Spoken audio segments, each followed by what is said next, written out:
Welcome বন্ধুরা, আমার educational hub চ্যানেলে সবাইকে স্বাগত।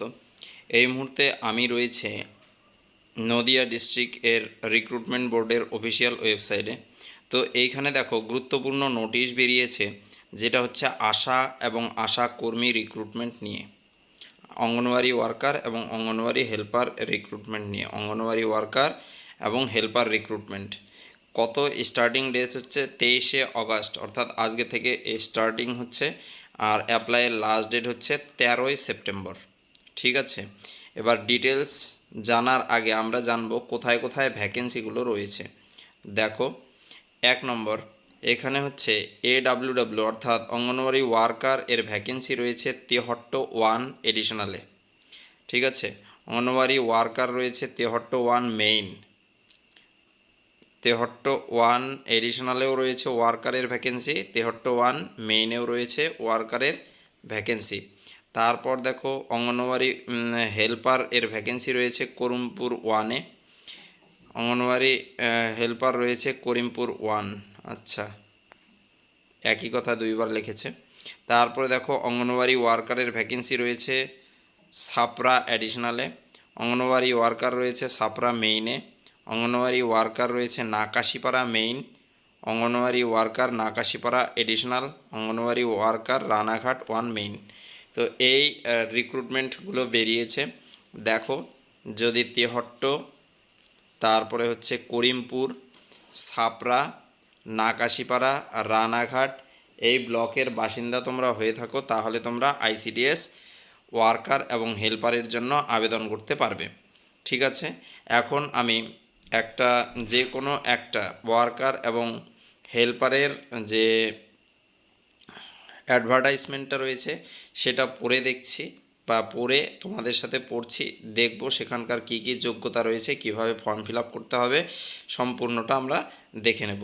তো চলো আমরা সেটা দেখো। আমি সাপড়া ব্লকের অঙ্গনওয়াড়ি ওয়ার্কের একটা হচ্ছে নোটিফিকেশান এখানে দেখাচ্ছি। তো ওয়ার্কারের যত নোটিফিকেশান রয়েছে সেম হবে, তার সাথে হচ্ছে হেল্পারের যে শিক্ষাগত যোগ্যতা সেটাও উচ্চ মাধ্যমিক রয়েছে, সেজন্য শিক্ষাগত যোগ্যতা এবং অন্যান্য যোগ্যতা যেগুলো রয়েছে, বয়স সব কিছু সেম।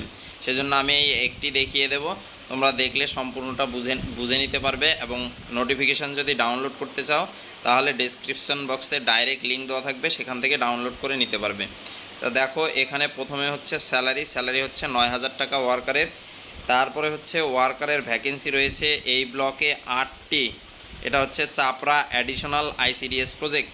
তার মধ্যে তপশিলি জাতির 2টি ভ্যাকেন্সি, উপজাতি অর্থাৎ STদের 4টি ভ্যাকেন্সি রয়েছে, OBC B এর 1টি ভ্যাকেন্সি এবং PH ফিজিক্যাল হ্যান্ডিক্যাপের 1টি ভ্যাকেন্সি রয়েছে।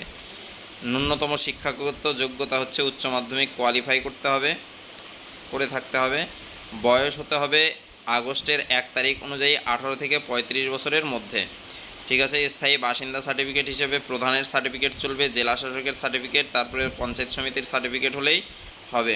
তারপর সংরক্ষণের যে নিয়ম রয়েছে ক্যাটেগরি ওয়াইজ, সেই অনুযায়ী সংরক্ষণ দেওয়া হয়েছে এখানে। তারপর দেখো পরীক্ষা কিভাবে হবে। পরীক্ষা হবে টোটাল 100 নম্বরের মধ্যে, লিখিত পরীক্ষায় থাকবে 90 নম্বর, এটা সময় থাকবে 2 ঘন্টা। তার সাথে আছে মৌখিকে রয়েছে 10 নম্বর।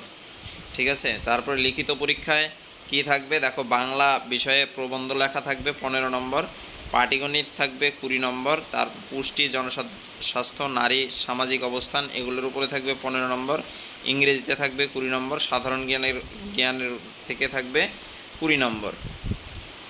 আর এর থেকে এই রিটেনে যারা 30 নম্বর পাবে তাহলে কোয়ালিফাই হয়ে যাবে। কোয়ালিফাই হওয়ার পরে একটা ভ্যাকেন্সির জন্য 5 জন করে ক্যান্ডিডেট ডাকা হবে। এবার তাদের ভাইবা নেওয়া হবে, ভাইবার মধ্যে বা মৌখিকের মধ্যে কোনো কোয়ালিফাই মার্ক নেই। তারপর হচ্ছে কেউ যদি কোয়ালিফাই করে যাও তাহলে পশ্চিমবঙ্গের যে কোনো জেলায় তাদের প্রশিক্ষণ দেওয়া হবে। আবেদনের তারিখ হচ্ছে 14 আগস্ট থেকে আবেদন শুরু হয়েছে, 13ই সেপ্টেম্বর পর্যন্ত আবেদনপত্র জমা দেওয়া যাবে। যে হচ্ছে CDPO অফিসে তোমরা জমা দিতে পারো। চাপড়া জেলার যে CDPO অফিস রয়েছে সেই CDPO অফিসে আবেদনপত্রটি জমা দেওয়া যাবে। আবেদনপত্রের সাথে কি কি জমা করতে হবে? 3টি ছবি, তার মধ্যে একটি সেটে দিতে হবে এবং 2টি খামসহ জমা করতে হবে।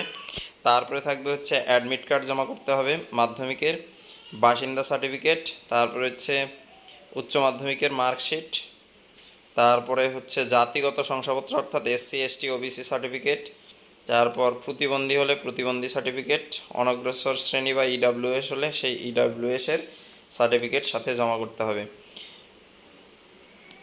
তারপর দেখো এই হচ্ছে আবেদনপত্রটি, এটা অফিস ইউজ করবে। এখানে হচ্ছে তোমার ছবি লাগিয়ে দিতে হবে পাসপোর্ট সাইজের, আর হচ্ছে তার সাথে তার উপরে সই থাকতে হবে।